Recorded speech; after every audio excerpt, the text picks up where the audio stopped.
மூணு ஃபீஸ்ட மாத்திரம் தனியா எடுத்துக்கலாம். ஏன் நான் இதை ரொம்ப முக்கியத்துவம் செலுத்துறேன்னாக்கா, வர செப்டம்பர் மாசம் இந்த 3 பண்டிகையுமே வருது. அதனால இது நமக்கு ரொம்ப முக்கியமான ஒரு பண்டிகை. அதனால நீங்க அதை கொஞ்சம் பாருங்க. நீ இஸ்ரவேல் புத்திரரோடே சொல்ல வேண்டியது என்னவென்றால், அந்த 7ஆம் மாதம் 15ஆம் தேதி முதல் 7 நாள் அளவும் கர்த்தருக்கு ஆசரிக்கும் கூடார பண்டிகையாய் இருப்பதாக. முதலாம் நாள் சபை கூடும் பரிசுத்த நாள், அதிலே சாதாரணமான யாதொரு வேலையும் செய்யலாகாது. சரி, இப்ப கர்த்தர் சொல்றாரு, இந்த கடைசி 3 பண்டிகைகளும், இந்த 3 மோயட், 3 அப்பாயிண்டட் டைம், 3 ரிஹர்சல் டைம், இந்த 3ம் எப்ப நடக்கணும்னு சொல்லியிருக்கிறாரு? 7வது மாதம் நடக்கணும்னு சொல்லியிருக்கிறாரு. அப்போ இந்த 7வது மாதம் நம்ம கேலண்டர்ல செப்டம்பர், அக்டோபர் அதுல வரும். 7வது மாதம் முதல் நாள்ல உங்களுக்கு ஃபீஸ்ட் ஆஃப் ட்ரம்பட்ஸ். முதல்ல அந்த 7வது மாதத்தோட பேரு ரொம்ப முக்கியமான ஒரு பேரு. நீங்க சில பேர்களை ஞாபகம் வச்சுக்கணும், அப்பதான் இந்த கிளாஸ் உங்களுக்கு விளங்கும். நீங்க பாத்தீங்கன்னா அந்த மாதத்தோட பேரு டிஷ்ரே. டிஷ்ரே, TISHREI, டிஷ்ரே. 7வது மாதத்து பேரு டிஷ்ரே.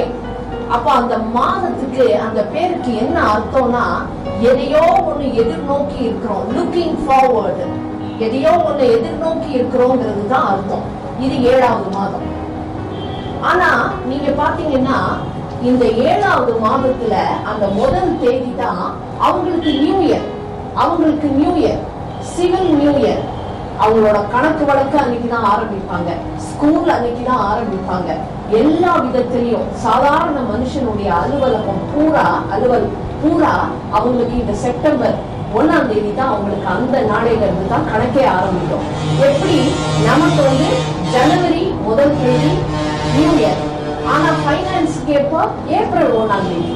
அதே மாதிரி அவங்களுக்கு பாஸ்ஓவர் ரிலீஜியஸ் ஹாலிடே, அது 1ஆம் தேதியா முதல் மாசமா இருந்தாலும் இந்த 7வது மாதம் முதல் நாள் தான் அவங்களுக்கு என்னது?